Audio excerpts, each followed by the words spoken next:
Hey guys, this is Tim. You're probably wondering why we're doing the video instead of the actual podcast. Maybe this is something we'll do from now on, maybe not. This past week, we actually had something happen in the studio. If you look behind me, in this spot right here, usually there would be a Macintosh computer, a laptop, but it was stolen because someone thought their self higher than, myself, and they took something of mine. So, we decided at Tart Tangy Triad that we wanted to still put something out. So this is our alternative. So we're going to do the best we can for a good video show for you.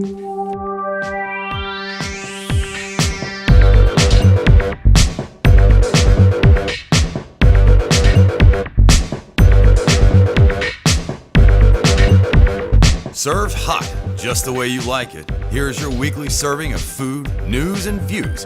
Tim Beeman, Stephanie Hess, and Nikki Miller-Ka are Tart and Tangy Triad. All right, now it's time for the soup. I have tons of food gossip today, as I always do. Not a day goes by that people don't send me things or tell me about things going on in Winston-Salem. So the first bit of food gossip we've got, we have a closing, which is always sad.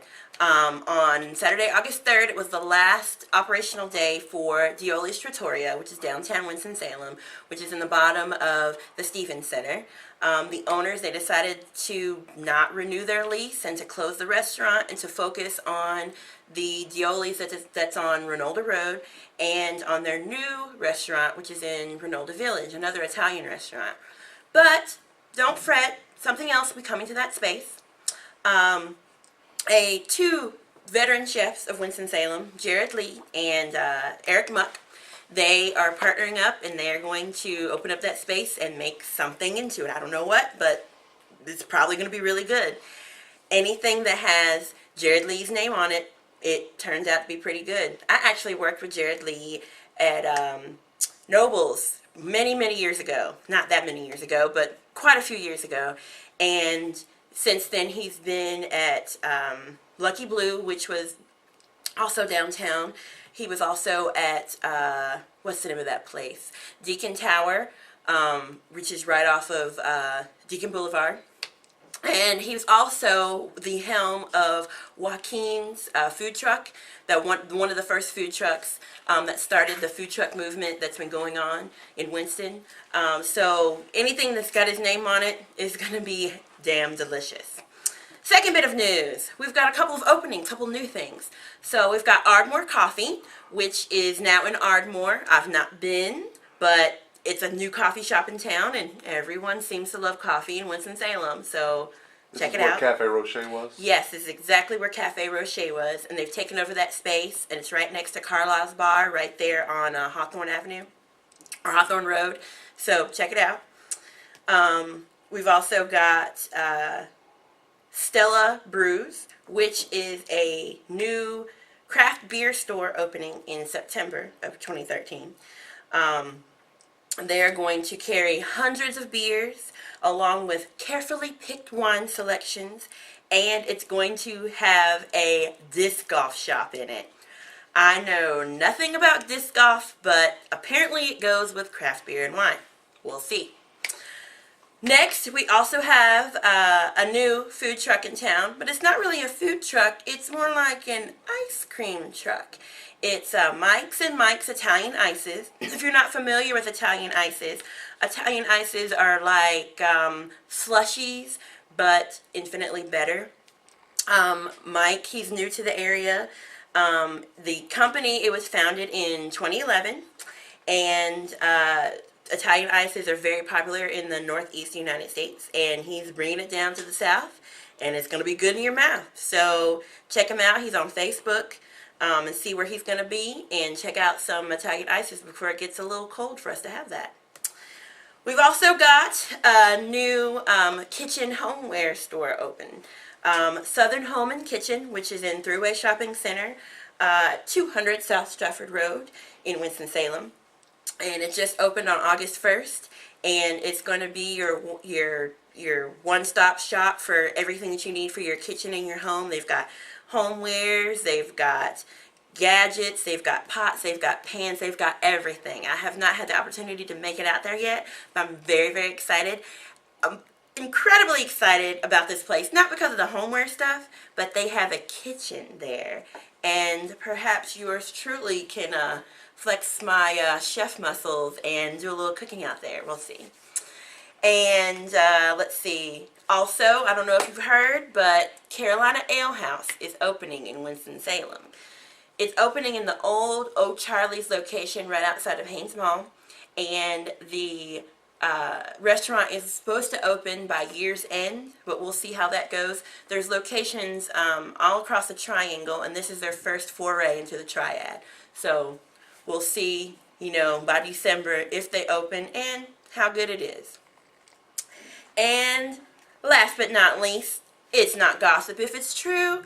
Our boys down at Bibbs Downtown, they did compete on Barbecue Pit Masters last Sunday for the Grand Championship, and they had a great showing, but they did not win.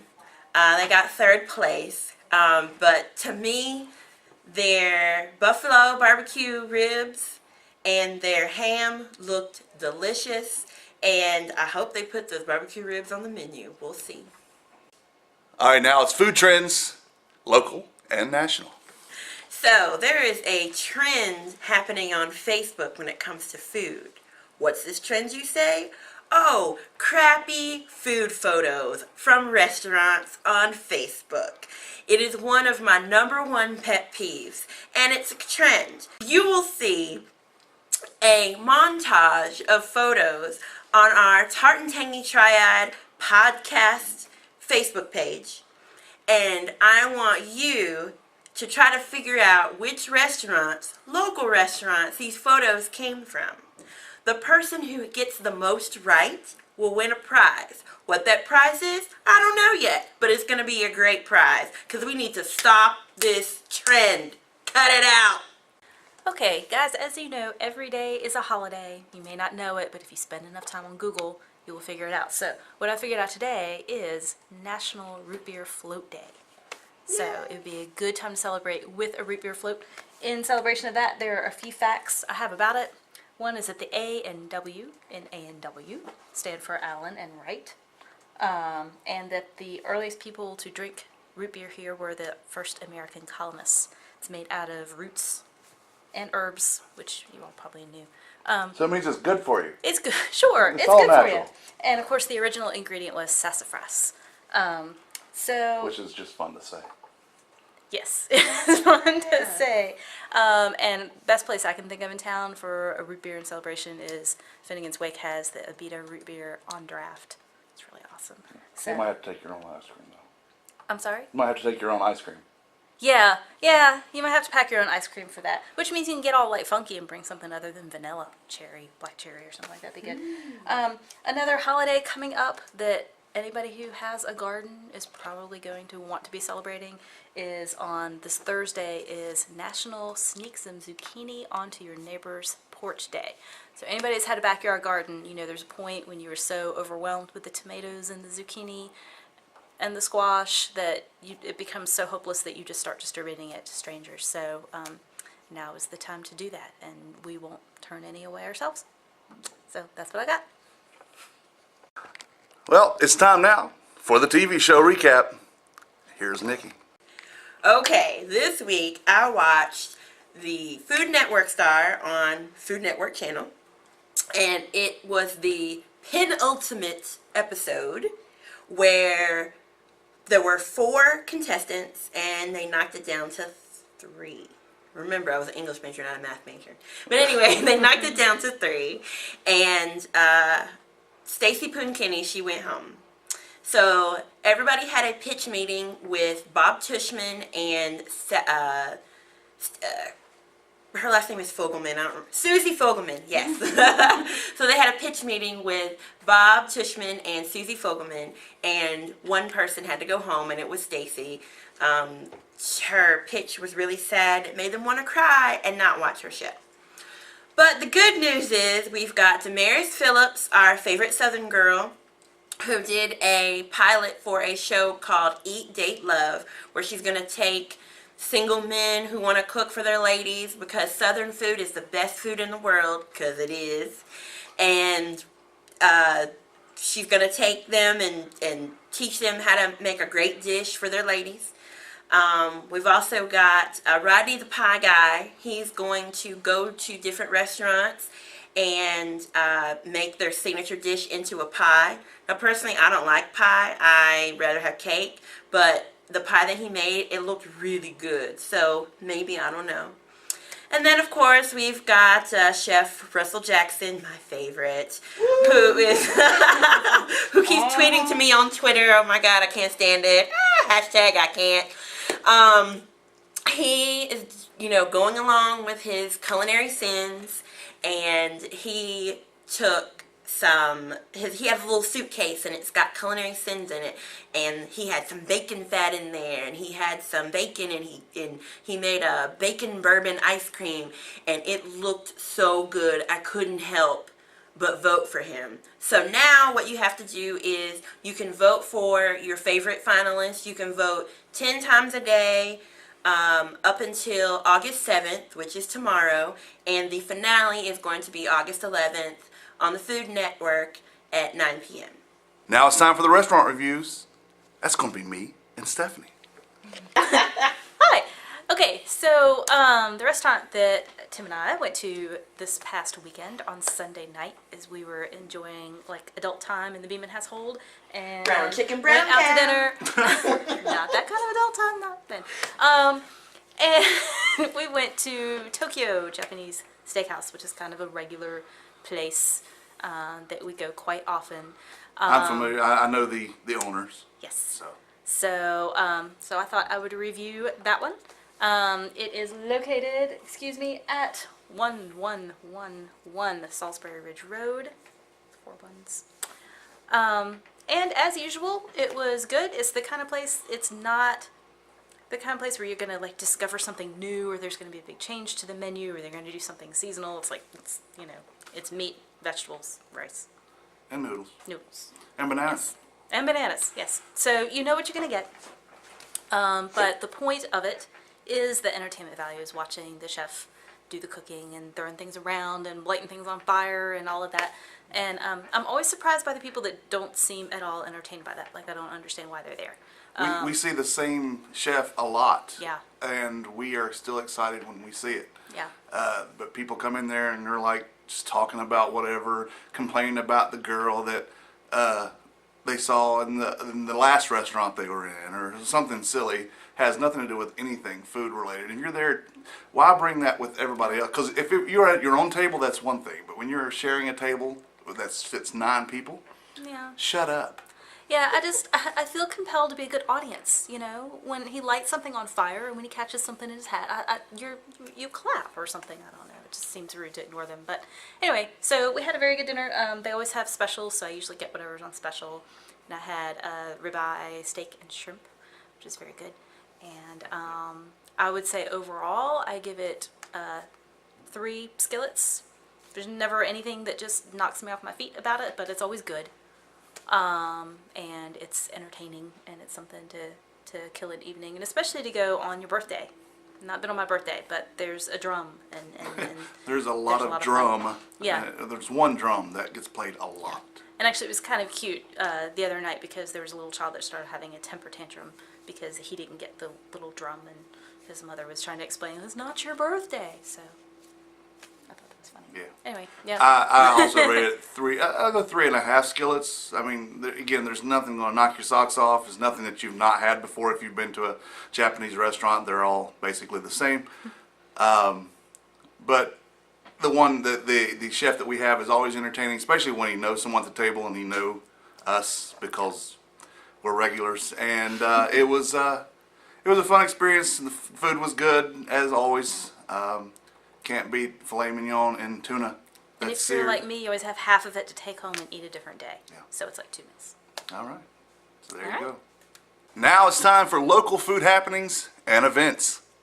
Time for local food events and festivals. The number one food event for this week that's on my scheduled docket is the Springhouse Dr. Brownstone's Sweet Summer Love Festival. So it's 5 days of deliciousness, and it's at Springhouse Restaurant in downtown Winston-Salem, and every night of the week is a different theme. So tonight, Tuesday, August 6th, I'm going to be there. Actually, I'm going to be there every night. It's an ode to local food, and Stephanie from Sweet Potatoes, Chef Jeff Bacon from the Triad Community Kitchen, the chef de cuisine from Springhouse, Joseph Lerner, and a couple of other culinary stars like Mark Little from Bibbs, which is right across the street from Springhouse. They are all making delectable, wonderful local cuisine for everybody to eat, and it's going to be paired with crafted cocktails and wine and beer. I'm so excited. 5 days of deliciousness, Springhouse. You need to be there. The second food happening is happening next week, actually, August 14th. It's a new kid in town, Dish Crawl. What's Dish Crawl, you ask? Well, What's this crawl? what Dish Crawl is, it's a gastronomic pub crawl, if you will. So you sign up online at dishcrawl.com/Winston-Salem, and tickets are $45, and you go to 4 restaurants during the night, and you don't know where you're going. You find out 48 hours in advance the meeting spot for the restaurant, and then through the night you find out the other 3 spots. So I've been on a dish crawl before in Greensboro, and it was actually kind of fun. I met some new friends. I saw some old friends, as I always do in the food community, and it was a great time. So right now you can go to my blog, nicksnacks.blogspot.com, and you can enter a contest to win a $20 gift certificate for Winston-Salem Dish Crawl. Now, tickets are $45. Remember, math, minus 20, you're getting a really good deal. So again, nicksnacks.blogspot.com, $20 gift certificate off of Dish Crawl, which is August 14th, and it starts at 7 p.m. All right, this is what Stephanie and I fixed this week. We cooked. We fixed it. We're fixing to cook again. Is what I'm fixing to fix dinner. Oh, so I'm telling about this. Okay. Well, this was Tim's idea because he likes to find the recipes on the internet. Again, suggestions from you guys, as long as they're not crazy, don't send us crazy, would be good. It was... Because I might look crazy, but I like to do We're like normal. normal things. Yeah. Or things that we can handle. We're new. Yeah. New. We're not Nick Snacks. No. No, you're not. We're really not. She just remind us of that. So, pork chops. It was pork chops with raspberry sauce, Yes. which consisted of pork chops, sage, thyme. The raspberry sauce was raspberry jam, seedless raspberry jam, Jam. Yeah. Oh, jam. Sorry. with Fresh orange juice. fresh orange juice and some white wine vinegar. And we actually put that in the same pan with the drippings and stuff from the pork chops to add a little savory flavor to it. And kept the pork chops warm in a 200-degree oven while we made the jam sauce. And then you put it on the plate, put the pork chops on top of it, and then we had it with corn and with, what else did we have? Sauteed potatoes. Sauteed potatoes. Yes. That was my idea too. Yeah. And it was really good. The kind of sort of tarty, sweet taste of the sauce and the herbs mixed together really well. And I kind of want to experiment next time, maybe get some cherry preserves or something like that. Were your herbs fresh or dried? Well, They were dry. The recipe called for them to be dry. But we had an extended discussion about growing herbs in our kitchen as we make our pork chops. Yes, So, so- well, we're working on it. One step at a time here, Nick. Yep. Baby steps. Yeah. It wasn't out of a box, so we're. I'm not judging you. I was just asking. So, what would you rate this dish? It was awesome. I want to make it again. It was really easy. So I would 15 minutes prep time, Do we do 15-minute cook skillets? time. So Do we do skillets? Everything's Or skillets. I'm going 4.5 skillets. I really enjoyed it, and it was fun to make. It wasn't too difficult. Didn't have so many steps that we had to stop and go back and read it 9 times to figure out if we were doing it right. So it came out pretty well. So 4.5 for me, 4 for her. Yep. All right. Did you rate? And now it's Ask Nikki, and I'm going to ask Nikki. Nikki, what's the difference between salsa and pico de gallo? So, the difference between salsa and pico de gallo, it's quite a few things. I learned recently the difference between the two because I did not win at the tomato salsa contest that was held at the Dixie Classic Fairgrounds, Farmers Market last weekend. So, pico de gallo is fresh, raw tomatoes, onions, jalapenos, and it's cilantro with a little bit of lime juice maybe, or vinegar, and it's fresh always. Salsa, however, it can be made with fresh tomatoes or canned tomatoes, and it's more liquid than pico de gallo. So where pico de gallo is chopped up and there's not a lot of liquid, salsa is usually blended up, and you can even can salsa in a jar, like a mason jar, and have it year-round. The difference basically is raw fresh versus raw or fresh or canned tomatoes, cilantro, garlic, vinegar, oil, lime juice, etc. That's the difference between salsa and pico de gallo. And now the fast food minute. All right. Well, in another fit of irony, once again, the girl who almost completely avoids fast food has fast food news because she has the internet. So, the most recent fast food news that I could find is about Taco Bell and their Doritos Locos. Okay, apparently they already have 2 flavors based on Doritos flavors, the nacho cheese and the Cool Ranch. And they're making a big old deal that there's going to be a new flavor. They're releasing it on August 22nd, and just to get us all excited about it, they're, giving hints and playing all kinds of games in some weird way. So far what we have is what was called by the Huffington Post a cryptic press release that says that the new flavor will add moss heat this summer. I guess the cryptic is the brief bit of Spanish. And the gossip, the gossip about it is that this is what people think it's going to be. They think it's going to be inspired by the chili lime flavored Flamas Doritos chips, which I've not seen around here.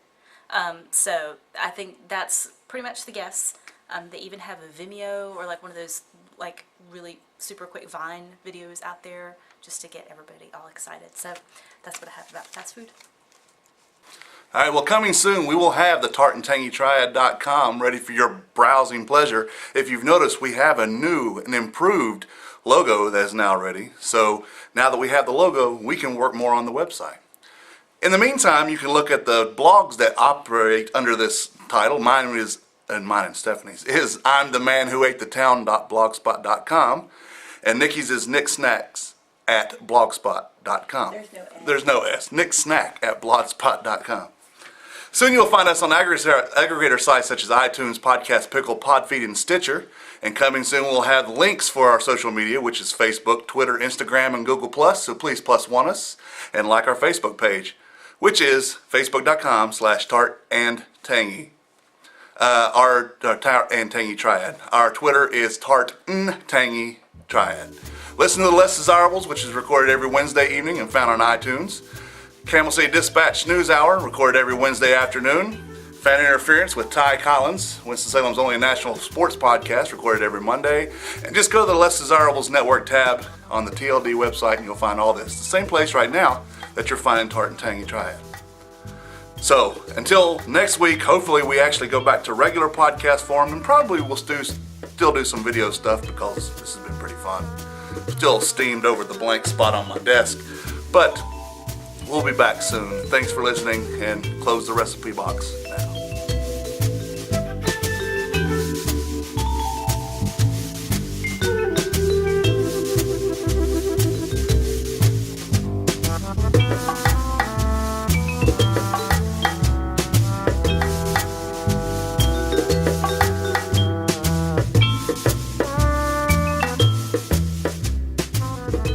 The views and opinions expressed in this podcast are solely those of the contributors and are not necessarily shared by our distributors or hosting company. This podcast is copyrighted and cannot be reproduced without express written consent of such and such Limited, Inc.